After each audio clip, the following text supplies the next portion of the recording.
20.000 Ustaz. Naik ojek lagi dari pelabuhan ke sekolah 5.000. Assalamualaikum warahmatullahi wabarakatuh. Alhamdulillahirabbil alamin. Segala puji kita panjatkan kehadiran Allah Subhanahu wa taala karena atas limpahan rahmatnya, karunia-Nya dan kesehatan yang Allah berikan kepada kita sehingga kita bisa berjumpa kembali, bertemu kembali di acara kesayangan kita, yakni kajian kita orang di channel Facebook Dakwah Sorong yang mengangkat tema pada malam hari ini, yakni refleksi kemenangan Taliban di Afghanistan. Adakah pemerintahan Islam? Dan salam serta salawat senantiasa kita curahkan kepada junjungan kita, kekasih kita tercinta, suri toladan terbaik kita, Nabiullah Muhammad SAW, beserta keluarga beliau, sahabat beliau, dan orang-orang yang senantiasa istiqomah terhadap ajaran yang beliau bawa hingga akhirul zaman. Dan alhamdulillah kita juga sudah bersama dengan pemateri kesayangan kita, Ustadz Ashari Ridho. Sebelumnya saya sapa dulu beliau. Halo Ustadz, Assalamualaikum warahmatullahi wabarakatuh. Waalaikumsalam warahmatullahi wabarakatuh. Bagaimana kabarnya Ustadz? Alhamdulillah baik, sehat. Syukur kita panjatkan kepada Allah Subhanahu wa taala, kita bisa bertemu kembali dan bisa sama-sama untuk memberikan acara dialog ya untuk dakwah Sorong. Iya, acara Facebook Dakwah Sorong. Nampak sekiar sekali ya Ustadz, baju dan temboknya di belakang matching.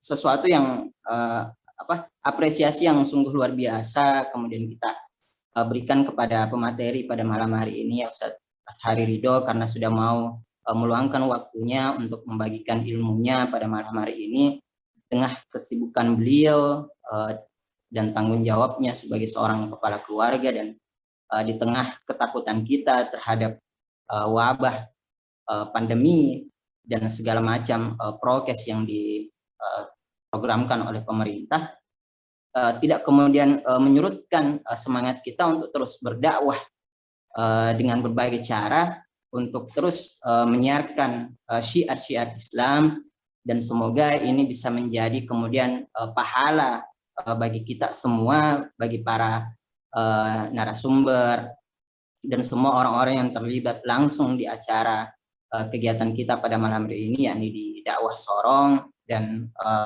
para pemirsa yang hadir dan turut bergabung di Facebook Dakwah Sorong. Semoga ini kemudian menjadi pahala yang akan menjadi penolong kita di akhirat kelak. Insya Allah, amin.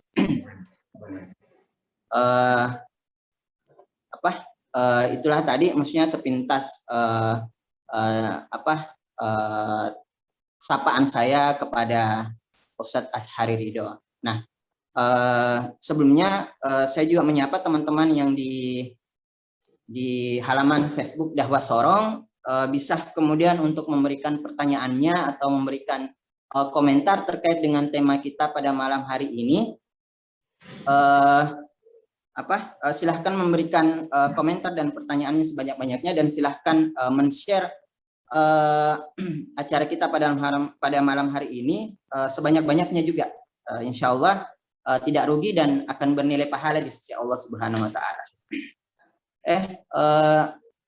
Saya ke pemateri, Ustadz Ashari Ridho.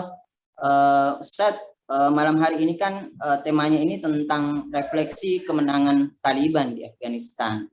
Nah, kemudian adakah sebenarnya itu pemerintahan Islam, Ustadz? Mungkin Silahkan Ustaz, mukadimahnya dulu mungkin Ustaz, sebelum kita berdiskusi pada malam hari ini. Silahkan Ustaz Ashari Ridho. Ya, Bismillahirrahmanirrahim. Alhamdulillahirabbil alamin. Wa bihi nasta'in ala umuri dunya waddin. Wassalatu wassalamu ala asrofil anbiya'i wal mursalin sayyidina Muhammadin wa ala alihi wa ashabihi wa man tabi'ahum bi ihsanin ila yaumiddin. Alhamdulillah, puji syukur kita aturkan kepada Allah Subhanahu wa taala, ya. Pada malam ini kita bisa bertemu kembali dalam acara kita, ya, dakwah sunnah, ya. Salawat serta salam, ya, senantiasa kita aturkan pada junjungan kita Nabi Muhammad Sallallahu Alaihi Wasallam, kepada keluarga, sahabat, dan juga para pengikutnya hingga akhir zaman.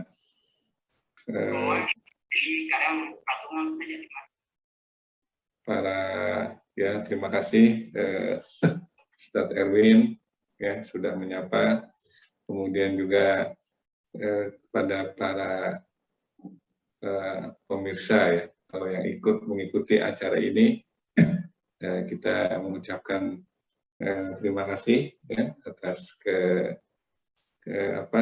kesediaannya untuk hadir bersama-sama kita secara online, ya. Walaupun kondisi saat ini kondisi yang masih PPKM, ya, di kita, dan kita tidak bisa bertemu secara langsung, tetapi pertemuan kita yang secara tidak langsung atau online ini insya Allah tidak mengurangi arti dari acara ini, dan juga insya Allah kita bisa bertukar pikiran, bertukar sapa, dan juga berdiskusi, ya, mengenai masalah yang cukup, apa yang disampaikan oleh tadi Ustadz Erwin, yang cukup hangat, ya, yaitu tentang kemenangan Taliban, ya, yang begitu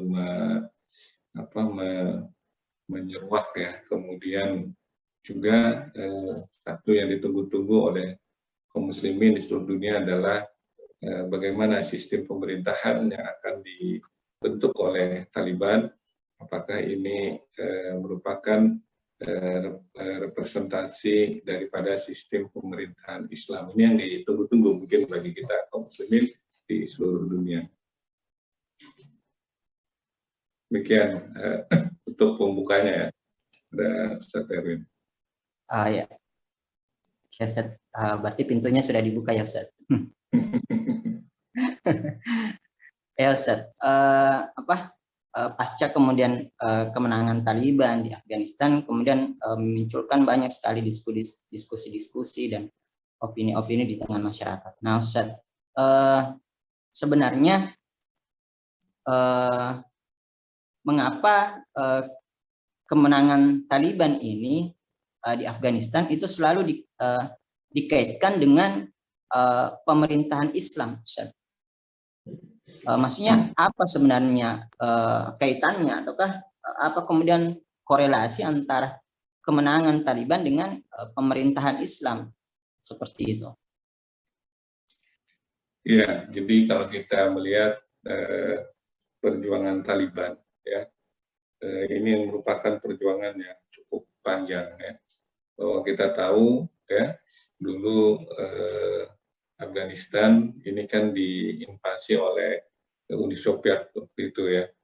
Nah, kemudian terjadilah perjuangan kaum muslimin di sana, hadirlah pejuang-pejuang mujahidin yang ada di sana, yang mereka berjuang, ya, untuk mengusir Uni Soviet, ya, sebagai negara komunis, ya, yang saat itu sebagai negara yang adidaya, ya, pemimpin negara-negara blok timur, ya.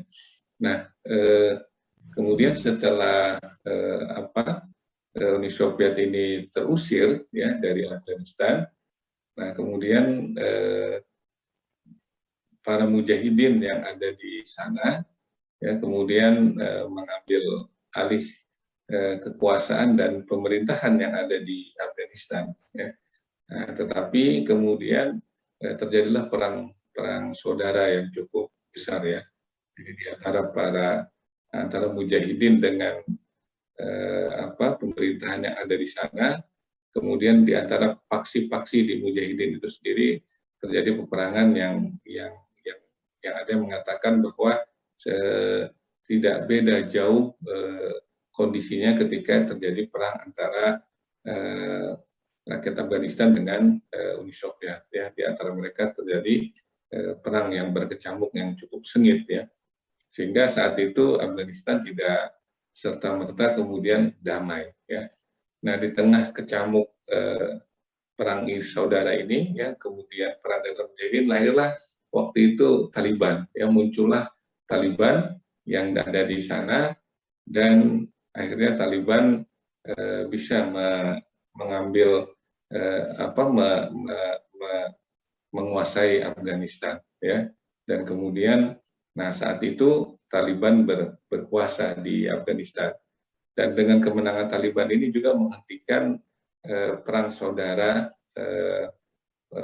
di Afghanistan ya. Sehingga kemudian waktu itu ya Taliban membentuk pemerintahan di Afghanistan. Nah, tetapi tidak berlangsung lama pemerintahan yang dibentuk oleh Taliban ini, mungkin sekitar 4 atau 5 tahun ya. Kemudian kita masih ingat waktu itu tiba-tiba terjadi serangan World Trade Center ya, di Amerika Serikat ya.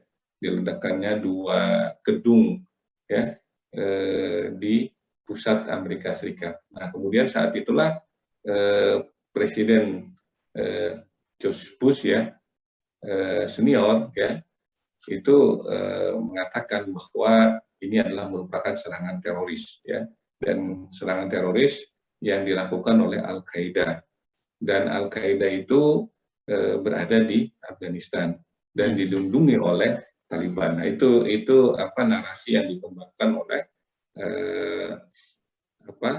Amerika saat itu, sehingga kemudian Amerika ya, dengan dalih mengejar Al-Qaeda ya, kemudian Amerika menginvasi Afghanistan dan mengusir Taliban di sana, dan kemudian Amerika membentuk pemerintahan Afghanistan. Tetapi orang juga tahu bahwa pemerintahan yang dibentuk oleh Amerika ini adalah pemerintahan boneka sebenarnya. Kenapa? Karena pemerintahannya itu benar-benar yang membentuk adalah Amerika yang mengangkat kepala negaranya, Amerika yang menentukan bentuk pemerintahannya, dan hukum-hukum yang ada di sana juga hukum-hukum yang memang disetting oleh Amerika, sehingga kita mengatakan bahwa ini adalah bukan negara yang berdaulat, tetapi negara bentukan Amerika, atau dengan istilah lain disebut dengan sebagai negara boneka. Nah, itu terjadi sekitar tahun 2001. Ya. Nah, kemudian Taliban ya terusir, kemudian Taliban melakukan gerakan perlawanan ya terhadap Amerika.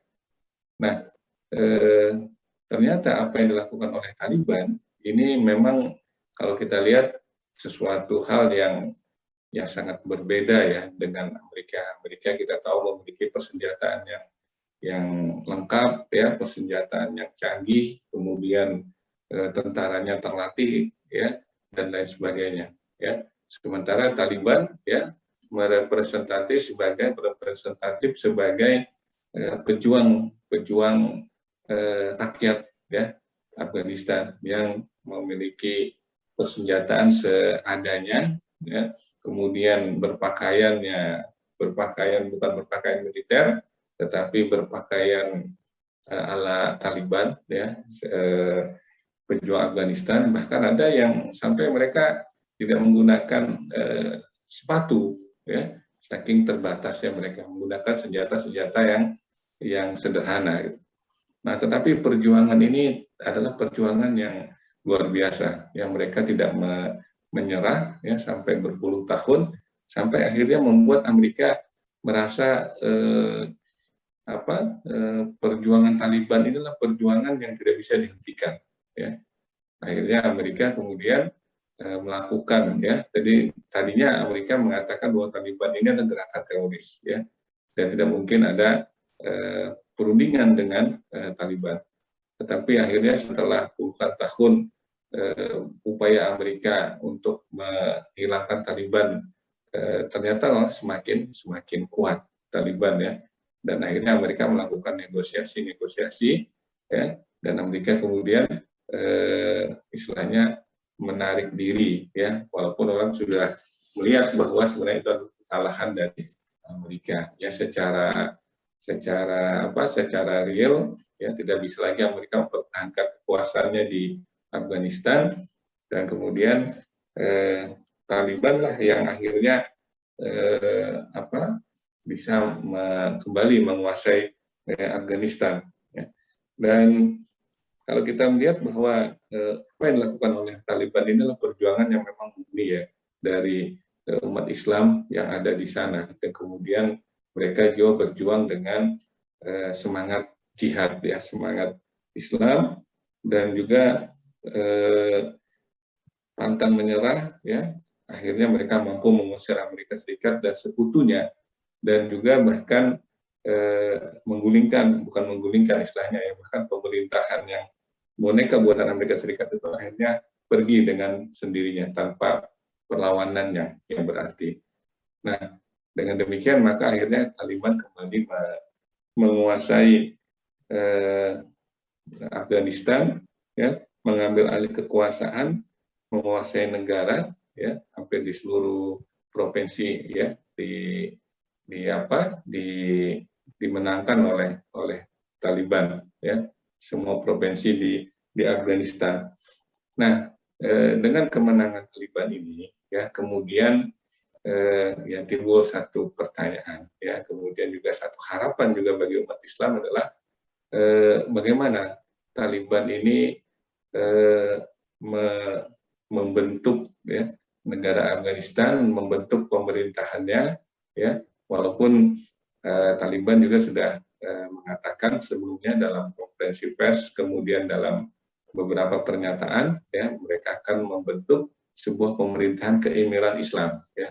Nah, ini juga kita masih menunggu bentuk keemiran Islam ini seperti apa, ya.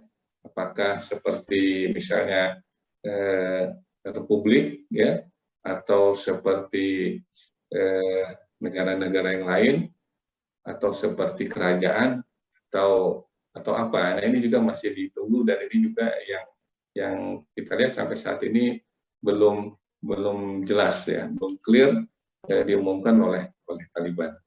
Nah, ini yang kita lihat perjalanan panjang perjuangan Taliban mengusir penjajah Amerika Serikat dengan sekutu-sekutunya. Ini begitu, Ustaz. Oh iya, berarti perjuangan Taliban ini didasari atas semangat jihad, ya, Ustadz, untuk membebaskan negara Afghanistan dari penjajahan oleh Amerika Serikat, seperti itu. Terus terkait dengan pemerintahan Islam, berarti memang belum ada kesepakatan yang jelas, seperti itu, Ustadz, ya, maksudnya untuk kemudian akhirnya apakah kemudian Taliban lebih memilih untuk kemudian menerapkan pemerintahan Islam, seperti itu. Nah, masih terkait dengan tema kita, Ustadz, tentang kemenangan Taliban di Afghanistan, ternyata juga menjadi sebuah topik diskusi di negeri kita ini yang memang mayoritas umat Islam, sampai ada salah satu tokoh itu yang menyatakan bahwa sebenarnya pemerintahan Islam itu tidak ada, begitu, bahwa Nabi itu tidak mencontohkan sistem pemerintahan Islam. Sistem pemerintahan yang memang dulu dijalankan oleh Nabi atau Rasulullah itu memang berlaku hanya untuk Rasulullah dan tidak kemudian berlaku bagi umatnya, seperti itu. Nah, maka sehingga kemudian muncul pertanyaan bahwa memang betulkah bahwa Islam itu tidak memiliki sistem pemerintahan, seperti itu, Ustaz?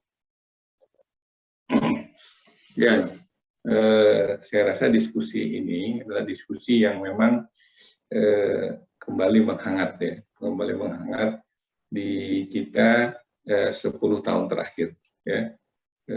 Apalagi dengan maraknya opini ya, sistem pemerintahan Islam ya. Nah, jadi ini memang sudah terjadi 10 tahun terakhir ini, berarti sekitar tahun 2000 ya, sekitar tahun 2000-an lah sudah muncul ya. Nah, apalagi kemudian dengan momentum ya, Taliban ya berhasil mengusir penjajah Amerika Serikat dan sekutunya, dan kemudian Taliban mengambil kekuasaan ya di Afghanistan ya. Kemudian berarti Taliban kan harus membentuk pemerintahan ya, karena memang pemerintahan itu kan sesuatu yang memang harus ada ya. Kalau tidak ada pemerintahan, maka siapa yang menjalankan kekuasaan nanti? Terus bagaimana sistemnya, bagaimana aturan-aturannya, hukum-hukumnya? Itu kan semua kan ada di tangan pemerintah. Ya. Nah, akhirnya kembali menghangat lagi, ya, bahwa apakah Islam itu punya sistem pemerintahan yang baku, ya, yang tertentu, ataukah tidak, dalam pengertian ya apapun bentuk pemerintahannya, maka itu kalau dijalankan dengan jujur, dengan amanah, dengan adil, maka sudah dianggap sebagai adalah pemerintahan yang Islami. Nah, ini menarik ya, menarik bagi kita, dan ini memang harus ditelaah lebih mendalam dan didiskusikan tentunya ya. Sehingga dengan diskusi dan telah mendalam kita bisa mempelajari lebih dalam lagi ya. Nah, tetapi sebelum membahas langsung ke pemerintahan, baiknya kita mengkaji Islam ini lebih mendasar lagi ya, lebih jauh lagi, lebih fundamental lagi ya, bahwa Allah Subhanahu wa taala ini tentu menurunkan Islam, risalah Islam ini, dan Allah menjadikan risalah ini berdiri di atas landasan akidah tauhid, yaitu akidah la ilaha illallah Muhammadur Rasulullah ya.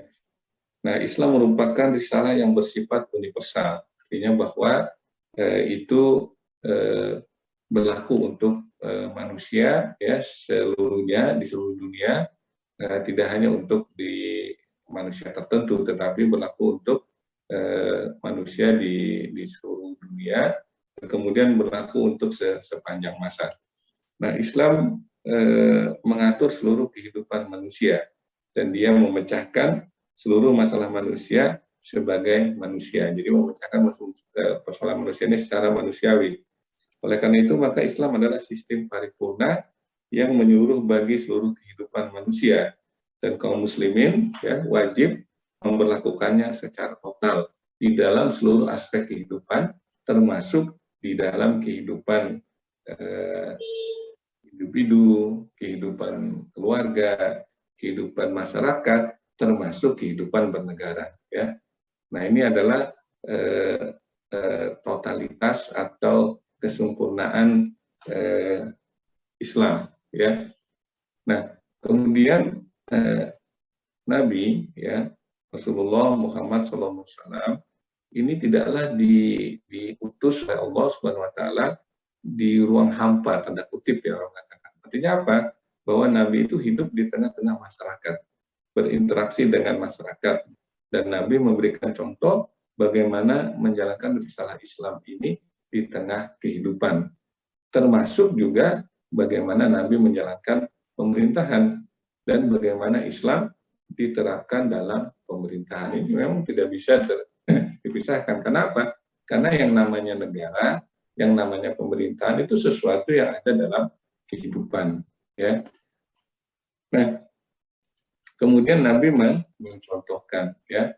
Nah, kita lihat bahwa saat itu ya, ketika Nabi memegang tampuk pemerintahan, ketika Nabi menjadi pemimpin, penguasa, ya saat itu kaum muslimin, ya maka saat itu telah ada berbagai macam bentuk pemerintahan, ya. Ada yang bentuknya kerajaan saat itu, ada yang bentuknya kekaisaran, ya, seperti kekaisaran Romawi dan kekaisaran Persia, ya. Ada yang bentuknya kesukuan, seperti ada yang waktu itu di Mekah, ya. Tetapi Nabi tidak mengambil sistem yang ada, tapi Nabi membuat sebuah sistem tersendiri yang berbeda dari sistem-sistem yang ada. Nah, ketika Nabi wafat, ya, kemudian sahabat melanjutkan apa yang dicontohkan oleh Nabi. Ya, sahabat saat itu ya lebih mengutamakan menyibukkan diri untuk mengangkat pemimpin kaum muslimin, ya, sebelum memakamkan jenazah Rasul. Ya, jadi ketika Rasul wafat itu apa yang dilakukan oleh para sahabat? Ya, sahabat ketika Rasulullah wafat, maka sahabat kemudian menyibukkan diri, ya, mereka mengangkat orang mengganti Rasul dalam hal apa? Dalam hal kepemimpinan, dalam hal pengaturan pemerintahan, dalam hal mengatur kehidupan kaum muslimin saat itu. Nah, hal ini menjadi ijma sahabat, ya, sehingga kewajiban utama yang dipahami oleh sahabat saat itu adalah mengangkat pemimpin, ya, menggantikan Rasul memimpin kaum muslimin, ya. Nah, sehingga kemudian terpilihlah Abu Bakar sebagai pemimpin kaum muslimin saat itu. Apa yang disematkan pada Abu Bakar? Dia sebagai khalifah, ya, khalifah kaum muslimin. Nah, sistemnya adalah khilafah, ya. Oleh karena itu kita mengenal bahwa Abu Bakar itu sebagai khalifah yang pertama, ya. Kemudian digantikan oleh Umar sebagai khalifah yang kedua. Kemudian digantikan oleh Utsman, kemudian oleh Ali dan seterusnya. Kaum muslimin selalu dipimpin oleh pemimpin yang disebut sebagai khalifah, ya. Nah, Khulafaur Rasyidin ini merupakan gambaran konkret, ya, bagaimana bentuk pemerintahan yang diajarkan Rasul yang dilaksanakan oleh sahabat, ya. Sehingga kalau ada yang mengatakan bahwa tidak ada dalam Islam itu satu bentuk pemerintahan yang tertentu, maka kita melihat dalam kehidupan sahabat tidak, gitu. Ya, sahabat tidak pernah membentuk pemerintahan sistem kerajaan, sahabat juga tidak pernah membentuk pemerintahan sistem kesukuan atau sistem-sistem yang ada saat itu. Yang dijalankan oleh sahabat adalah pemerintahan sebagaimana yang dicontohkan oleh Rasul, yaitu kekhilafahan. Nah, tentu ini berbeda dengan sistem-sistem yang lain. Nah, ini saya rasa satu gambaran yang bisa kita telaah, yang bisa kita pahami dari kehidupan Nabi dan para sahabat.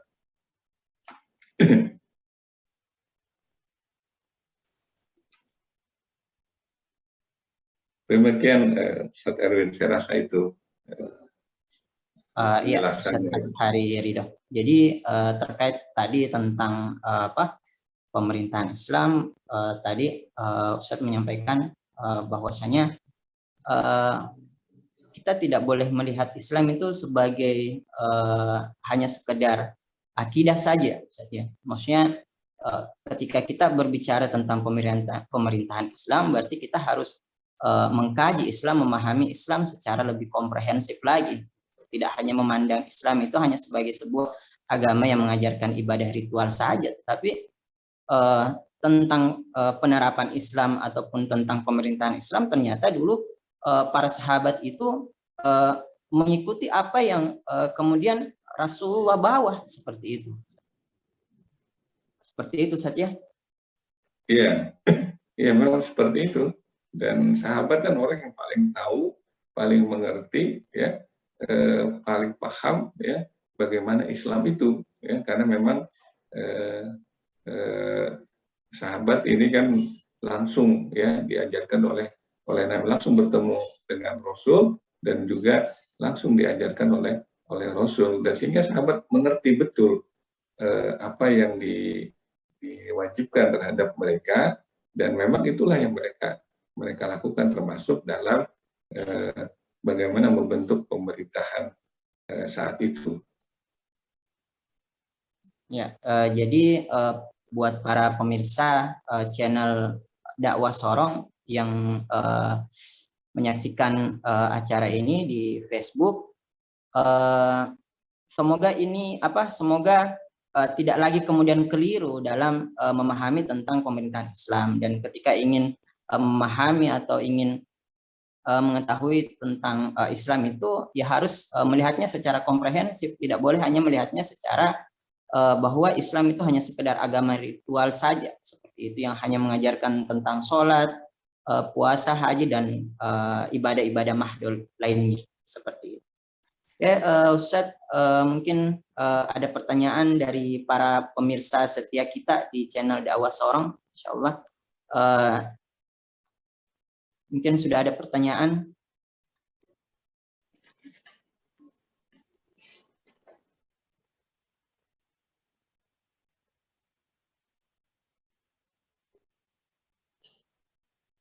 Alhamdulillah Ustadz, sudah ada 3 orang yang memberikan like-nya. Alhamdulillah. Kita doakan semoga yang memberikan like ini masuk surga, insya Allah, amin. Amin. Amin. Oke Ustadz, masih berkaitan dengan pemerintahan Islam. Menarik juga ya Ustadz, ternyata tema kita malam hari ini. Kemudian sebenarnya sudah adakah sebenarnya negara yang ada di dunia sekarang ini yang telah menerapkan sistem pemerintahan Islam itu, Ustaz? Seperti itu. Jadi kalau pertanyaannya adalah sebelumnya itu bahwa kalau misalnya mengatakan Islam tidak memiliki sistem pemerintahan yang baku, lalu pertanyaannya bentuk pemerintahan apa yang cocok bagi umat Islam ya saat ini. Nah ini kan jadi pertanyaan juga. Nah, mari kita melihat sistem pemerintahan yang ada di dunia saat ini ya, baik yang saat ini berlangsung ataupun yang dulu pernah berlangsung ya. Baik negerinya itu kaya dan miskin, Ustaz ya. Ya, baik negerinya itu kaya, baik di timur ataupun di barat ya, dan baik yang banyak utang juga, Ustaz ya. Ya. Nah, apa sistem pemerintahan yang ada di dunia ini ya. Nah, saat ini kalau kita lihat ya macam-macam gitu. Ada yang berbentuk kerajaan ya, ada yang berbentuk republik ya, ada yang berbentuk federal ya, ada yang berbentuk kekaisaran. Tapi sekarang kan sudah tidak ada. Tapi dulu kan kita mengenal ada pemerintahan berbentuk kekaisaran ya, misalnya kekaisaran Cina, kekaisaran Jepang ya. Bahkan yang ketika Islam itu tegak, itu ada 2 kekaisaran yang besar ya, 2 imperium yang besar, yaitu Imperium Romawi dan Imperium Persia. Nah, ini dipimpin oleh kekaisaran Romawi dan kekaisaran Persia. Maka kita telah satu persatu sistem pemerintahan yang ada. Yang pertama misalnya sistem monarki atau kerajaan. Nah, dalam sistem kerajaan kita tahu bahwa siapa yang memegang kekuasaan itulah raja dan keluarga raja. Dan pemerintahan kerajaan ini dipimpin oleh raja, dan itu turun-temurun dari keluarga raja. Sehingga ketika raja itu wafat, ya digantikan oleh anaknya. Kalau nggak anaknya, ya masih dalam bentuk keluarga. Nah, rakyat lain tidak bisa menjadi raja. Ya. Kemudian raja ini juga yang membuat undang-undang. Ya, undang-undang itu ada di tangan raja. Ya. Kemudian dan tentunya raja memiliki hak istimewa karena raja di atas undang-undang. Kan tidak pernah raja dihukum karena salah. Yang membuat hukum kan raja gitu loh. Masa raja dihukum karena salah dari ini? Ya kalau raja salah ya hukumnya kan bisa dirubah gitu. Pasti kembali terakhir, Ustaz. Nah, lalu apakah Islam seperti itu? Ya, apakah Islam itu sistem kerajaan? Tentu kita katakan tidak. Karena apa? Karena memang Nabi ya kemudian dicontoh oleh para sahabat tidak pernah membentuk sistem kerajaan. Ya, ya. Bahkan ketika Nabi wafat, Nabi tidak pernah mewariskan kekuasaan itu kepada keluarga beliau. Ya, tapi menyerahkan kepada umat untuk mengangkat pemimpin. Ya. Demikian juga khulafaur rasyidin para sahabat. Ya. Itu ketika Abu Bakar wafat, Abu Bakar tidak menyerahkan kekuasaan itu pada keluarga Abu Bakar. Demikian juga dengan Umar. Bahkan Umar itu kan ketika diminta mengangkat anaknya menjadi khalifah, Umar malah menolak. Ya. Karena apa? Karena Umar tahu bahwa sahabat juga tahu bahwa Islam itu kekuasaan tidak ada yang sifatnya diwariskan. Ya. Itu yang pertama. Terus yang kedua, yang paling utama juga adalah raja itu memiliki hak untuk membuat undang-undang. Undang-undang itu adalah atas keputusan raja. Ya. Dalam Islam namanya hukum, aturan, undang-undang itu tidak buatan manusia, itu adalah buatan langsung wahyu yang Allah turunkan. Sehingga umat Islam itu hukumnya itu adalah berlaku hukum Islam yang digali dari nas-nas, baik itu Al-Quran maupun As-Sunnah. Sehingga sistem kerajaan itu tertolak. Karena raja dalam Islam tidak ada yang namanya orang yang bisa membuat undang-undang. Yang ada adalah orang adalah menggali undang-undang yang diambil dari nas-nas yang jelas. Ya. Kemudian raja memiliki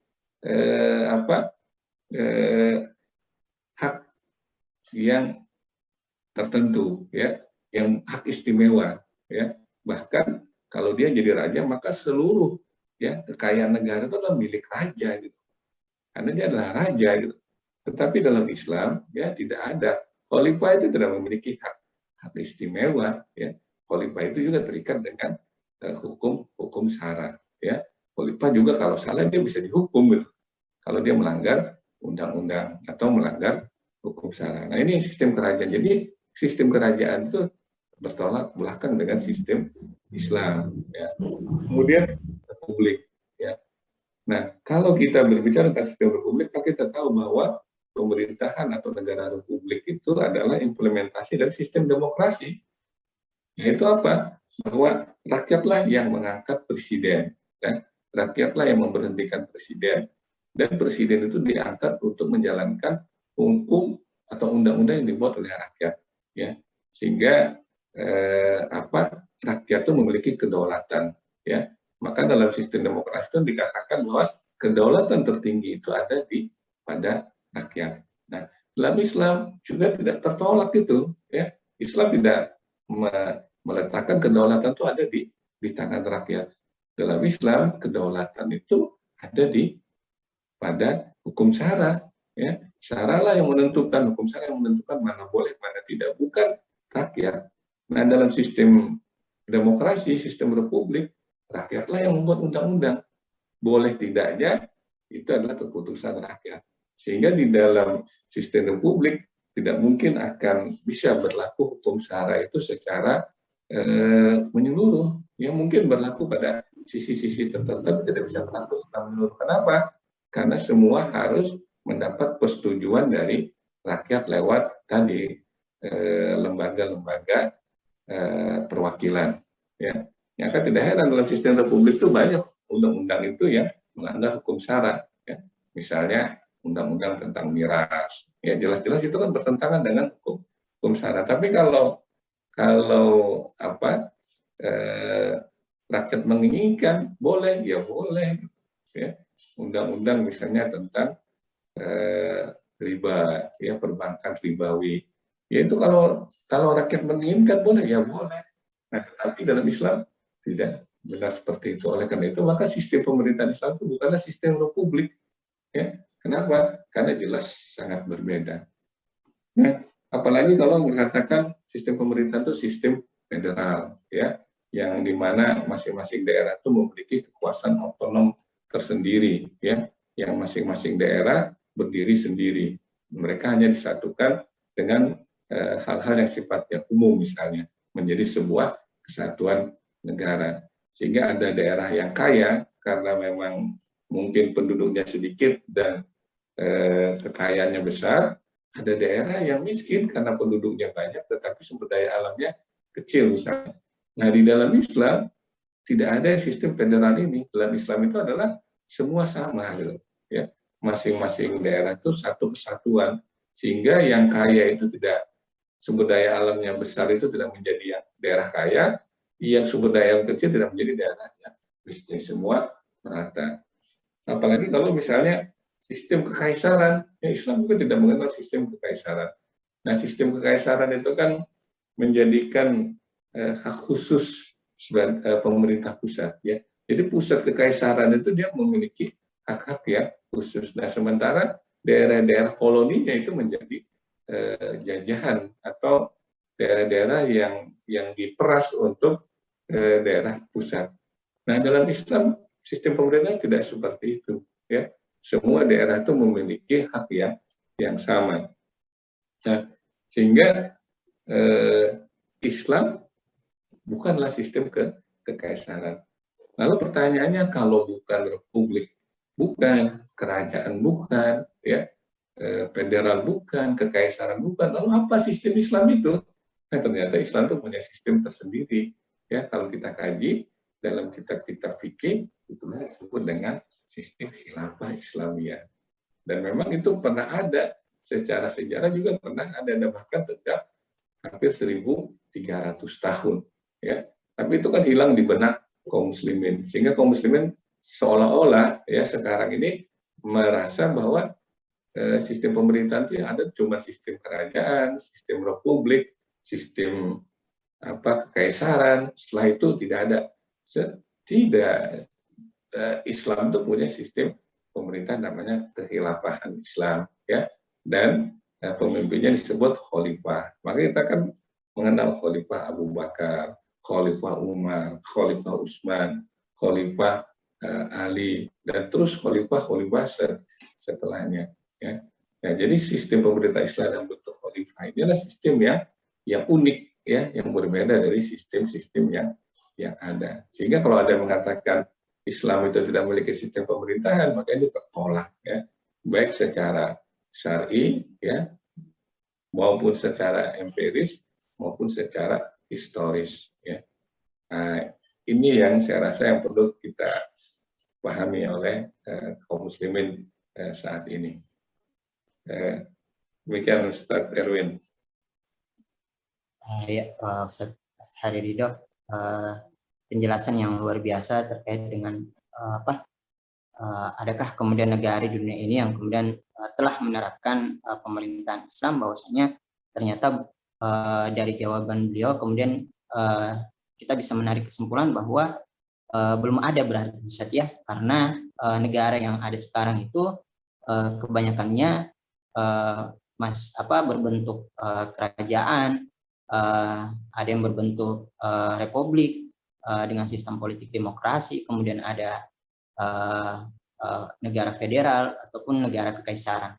Berarti sistem pemerintahan Islam itu memang belum ada untuk saat ini, seperti itu. Berarti memang sesuatu hal yang Ustaz, ya, maksudnya ketika Taliban kemudian menang di Afghanistan, seolah-olah bahwa kerinduan umat Islam terhadap pemerintahan Islam itu memang kayak seolah-olah itu sudah dekat, seperti itu, Ustaz. Seolah-olah bahwa itu sudah sangat dekat sekali, seperti itu. Karena seharusnya kita sebagai umat Muslim harusnya sadar akan pemerintahan Islam, sadar akan syariat Islam, seperti itu. Nah, saya ini dulu, Ustaz, saya ke Facebook dulu. Mungkin ada pertanyaan dari channel Facebook. Ada pertanyaan, Ustaz. Alhamdulillah, Assalamualaikum warahmatullahi wabarakatuh. Saya langsung bacakan pertanyaannya. Waalaikumsalam warahmatullahi wabarakatuh. Ustadz, apakah bisa sistem Islam diterapkan secara kafah di Afghanistan? Kalau bisa, apa yang harus dilakukan mereka dan tantangan apa yang akan dihadapi oleh pemerintah Afghanistan jika diterapkan secara kafah? Ini dari siapa ini? Ya. Ikhwan. Wabarakatuh. Ya. Apakah itu memungkinkan? Sangat memungkinkan. Ya. Oleh karena itu banyak yang berharap bahwa Afghanistan ini, ya, ketika Taliban menang itu tidak hanya kemudian membentuk pemerintahan yang mengikuti bentuk-bentuk pemerintahan yang ada. Ya. Karena kita tahu bentuk-bentuk pemerintahan yang ada, baik itu sistem kerajaan maupun sistem republik, ya, itu tidak kompatibel dengan aturan-aturan Islam, dengan hukum-hukum Islam. Ya. Kalau sistem kerajaan yang pasti tertolak lah. Karena apa? Karena raja itu memiliki hak prerogatif tersendiri. Ya. Raja bisa membuat undang-undang, kekuasaan itu ada pada raja dan keluarganya. Kemudian raja memiliki hak istimewa, raja tidak mungkin dihukum, itu kan tidak mungkin. Islam, sistem pemerintahan Islam seperti itu. Apalagi kalau kemudian membentuk sistem republik, ya, yang menjadikan kedaulatan itu ada di tangan rakyat. Nah, ini juga pasti tertolak, ya. Nah, oleh karena itu maka ini sebenarnya Afghanistan ini memiliki potensi yang luar biasa, ya. Artinya kalau dia ingin membentuk sebuah pemerintahan yang Islami yang mengikuti sunnah Rasul, pasat kenabian, mencontoh Khulafaur Rasyidin, para sahabat, ya, maka ini sangat memungkinkan, ya. Nah, tinggal pemimpin-pemimpin Taliban itu tidak hanya mencukupkan diri perjuangannya itu hanya mengusir penjajah Amerika di bumi Afghanistan, tetapi dia juga membentuk pemerintahan sebagaimana yang dicontohkan oleh Nabi, kemudian pemerintahan yang dicontohkan oleh para sahabat. Apalagi kemudian kalau kita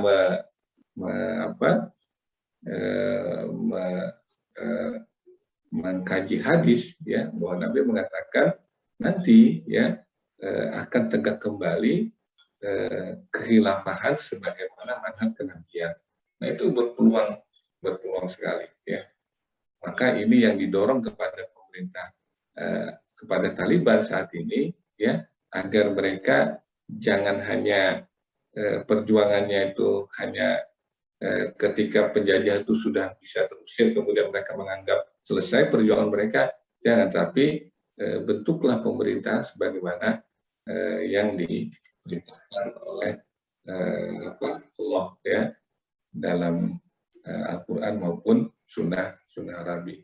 Apa pemerintahnya? Ya, pemerintah seperti yang dicontohkan oleh para sahabat, ya, yang dimana itu nanti menjadi pemersatu kaum muslimin di seluruh dunia, ya. Jadi bukan hanya untuk rakyat Afghanistan, tapi seluruh kaum muslimin seluruh dunia. Karena memang juga ketika sahabat membentuk pemerintahan itu tidak hanya terbatas untuk wilayah Jazirah Arab saja, gitu, atau hanya terbatas untuk wilayah Timur Tengah saja, tidak, tetapi kepemimpinan khalifah itu untuk seluruh kaum muslimin di seluruh dunia. Ini yang didorong terus kepada Taliban, dan ini yang menjadi harapan besar daripada umat Islam, gitu.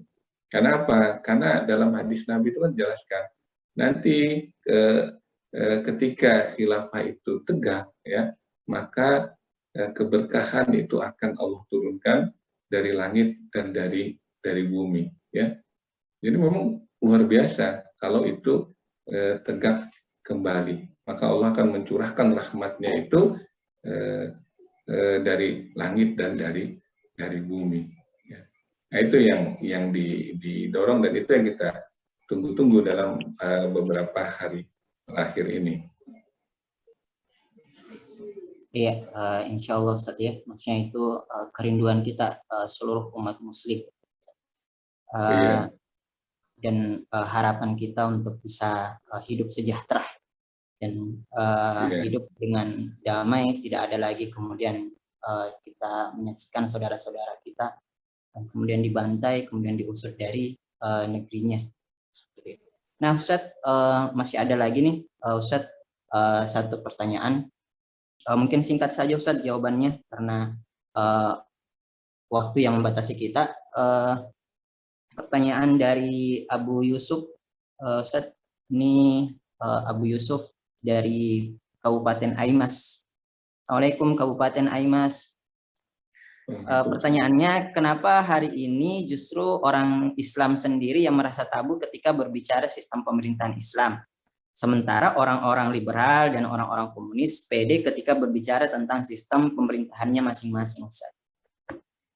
Iya, ya Ustaz. ya. Ini menjadi persoalan nih bagi umat Islam nih, ya. Ada namanya Islamofobia, ya. Islamofobia, Ustaz ya.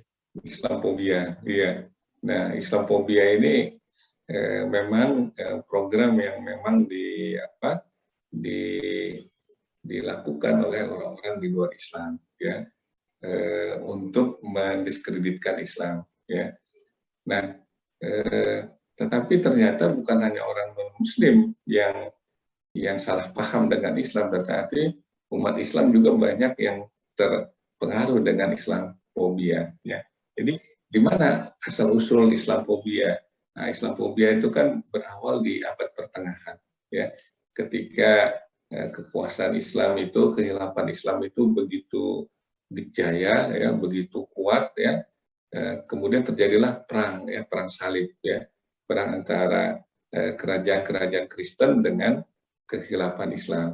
Nah, untuk membuat agar masyarakat Kristen saat itu membenci dengan Islam, maka dibikinlah kalau sekarang namanya hoax, ya, hoax menceritakan bagaimana Islam itu Islam itu buruk, bagaimana Islam itu kejam, bagaimana pokoknya diberi cerita-cerita yang menakutkan tentang Islam. Nah, akhirnya masyarakat terprovokasi, ya. Kemudian mereka menganggap itu sebagai sebuah kebenaran bahwa Islam itu adalah sesuatu yang akhirnya mereka benci. Nah, ini kan terus berlanjut, ya, apa yang terjadi itu. Nah, tapi yang sekarang ini tidak hanya kepada orang non-Muslim, tapi ke umat Islam sendiri, gitu loh. Sehingga mereka termakan, ya. Seandainya umat Islam itu mau, ya, mengkaji lebih dalam tentang Islam itu dan tidak antipati, ya, tidak berprasangka buruk terhadap Islam atau berprasangka buruk terhadap mereka yang menyebarluaskan dakwah Islam, ya, maka insya Allah Islamofobia itu akan hilang dari benak kaum muslimin. Nah, ini kan susah kan, ya, mau dijelaskan tetapi isinya prasangka, gitu. Sehingga tidak mau diskusi, tidak mau silaturahmi, tidak mau berdialog, ya. Tapi yang ada adalah menuduh, tapi tidak mau diceritakan, tidak mau dijelaskan. Nah, ini yang seandainya umat Islam itu mau saja mengkaji Islam itu lebih mendalam, ya, atau lebih jujur lah, mengkaji Islam dengan jujur, insya Allah tidak ada ketakutan terhadap Islam. Allah sendiri mengatakan kan Islam itu rahmatan lil alamin. Wa ma arsalnaka illa rahmatan lil alamin, ya. Tidaklah kami mengutus engkau wahai Muhammad kecuali menjadi rahmat bagi semesta alam.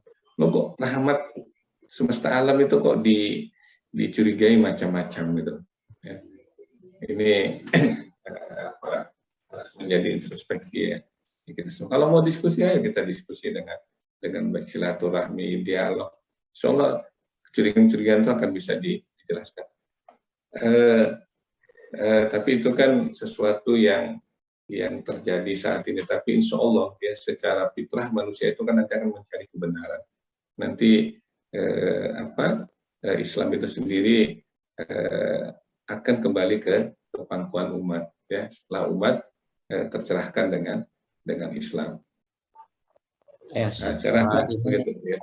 Mungkin ini juga kemudian menjadi tantangan bagi para pengemban dakwah untuk maksudnya untuk terus berjuang, bersemangat untuk terus bagaimana mendakwakan Islam ini di tengah-tengah umat.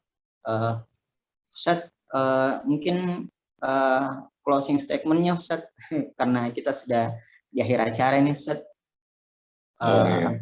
Tidak terasa Ustaz, sudah 60 menit kita berdiskusi terkait dengan tema kita malam hari ini. Langsung saja Ustaz, closing statement-nya. Ya, jadi ada pertanyaan misalnya, apakah sistem pemerintahan Islam ini perlu kita perjuangkan? Ya, apakah sistem pemerintahan Islam ini harus kita upayakan semaksimal mungkin? Ya, atau cukup berdiam diri ya menanti pertolongan Allah sehingga Allah memenangkan kaum muslimin dan kemudian kemenangan itu didapatkan kaum muslimin. Nah, menghadapi ini ya maka tidak ada sesuatu capaian itu tanpa perjuangan ya. Rasulullah itu kan dijanjikan oleh Allah pasti menang ya, pasti ditolong ya. Orang-orang yang memerangi Rasul itu pasti akan dikalahkan.